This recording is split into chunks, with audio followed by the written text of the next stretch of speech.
ça vient, c'est très concret.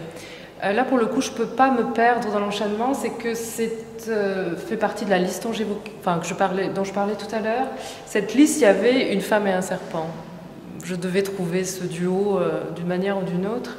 Et ça vient d'un film d'un réalisateur anglais qui s'appelle Richard Bellingham, qui a filmé sa mère, en fait. Une grosse dame qui est sur un canapé et il y a un tout petit serpent qui évolue et il filme avec une petite caméra comme ça le trajet du serpent. Et je trouvais ça fascinant. Je m'étais dit, j'ai envie un jour de pouvoir réaliser une image.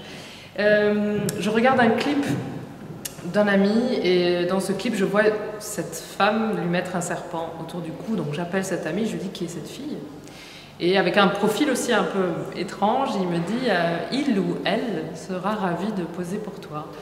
Et donc j'ai son numéro de téléphone, j'appelle Luna, elle s'appelle Luna, et j'ai débarqué dans un appartement qui était une vraie ménagerie. Il y avait, je sais pas, 10 espèces d'animaux différents. Il y avait des tortues, des rats, des chats, des poissons, des perroquets, et il y avait 3 serpents.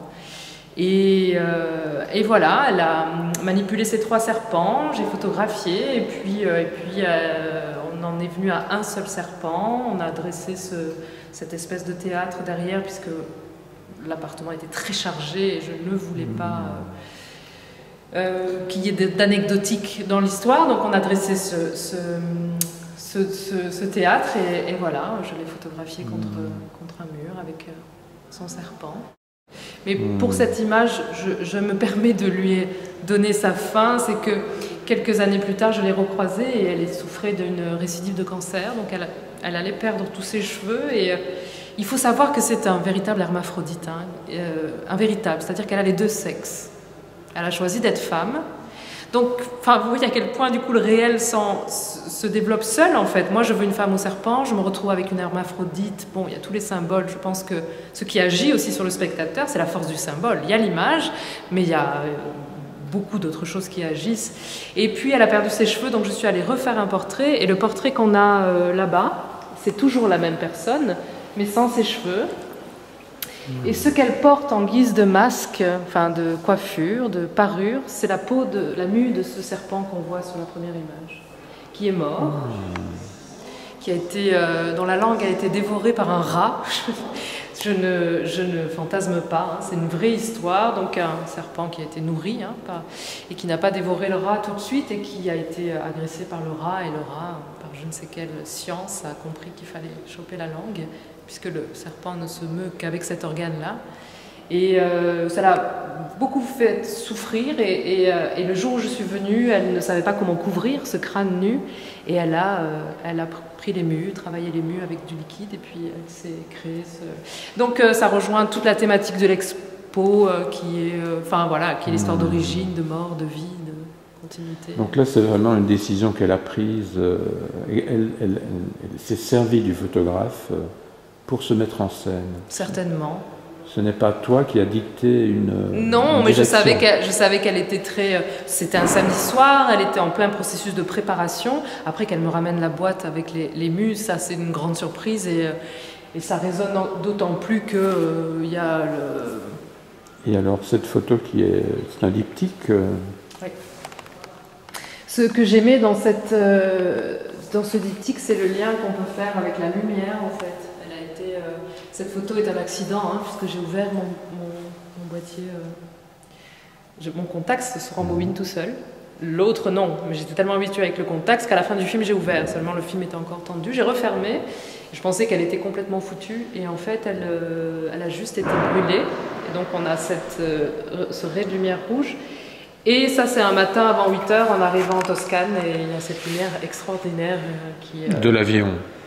Depuis l'avion, ouais. Depuis l'avion, et j'aimais en fait cette continuité. Voilà. Et puis, comme c'est une des rares images où elle ne me regarde pas, j'aimais que ce regard soit dans un espèce de vide, enneigé. Je trouve ça bien de provoquer comme ça des tensions esthétiques pour laisser l'imaginaire. Tu as de ces nouvelles? Elle est censée être là demain pour le vernissage. Donc je l'ai appelée, je lui ai dit que c'était un peu la star puisqu'elle était sur le flyer. Donc oui, j'espère qu'elle sera là demain.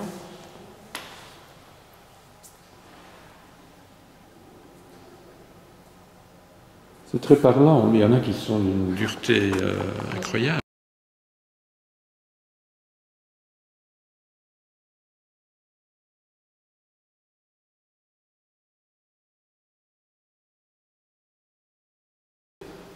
Tes motivations. Pas du tout pour témoigner, c'est d'obéir, en fait. J'obéis à quelque chose, hein, très clairement.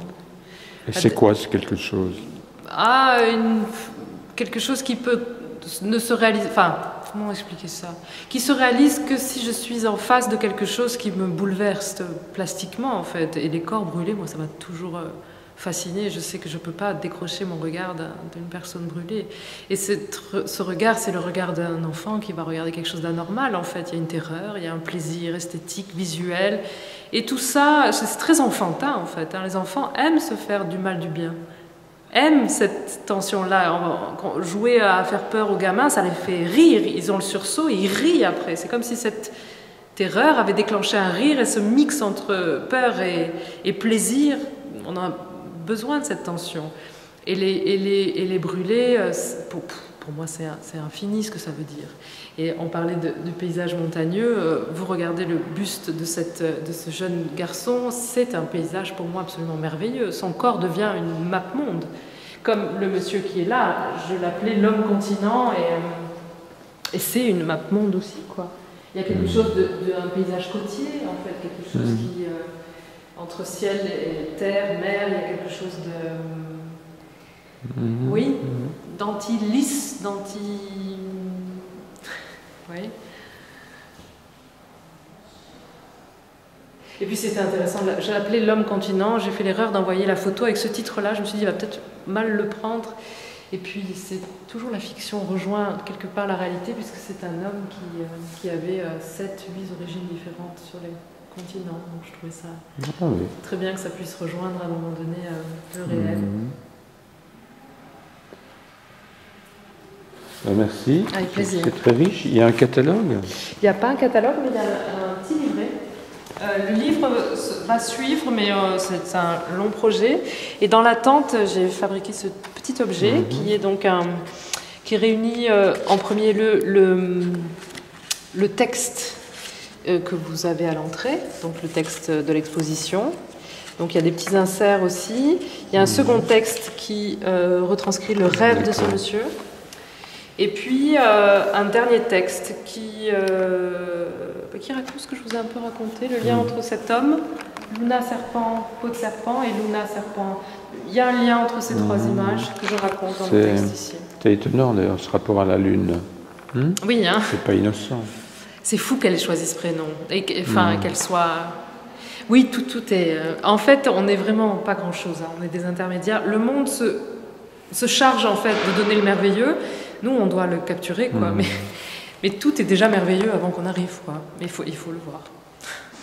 Ça, c'est un peu la mission pour moi, c'est d'essayer de... Et c'est en ça que je disais que j'obéis à quelque chose. Je crois qu'il y a un sens chez nous qui travaille pour nous à avoir besoin de beauté, en fait. Et si on l'écoute, il nous amène vers notre point de vue sur la beauté, en fait.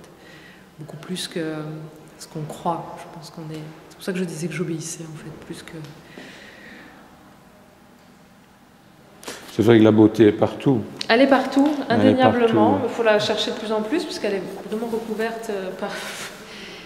Bon, voilà, il faut la chercher un peu plus qu'avant, je ne sais rien.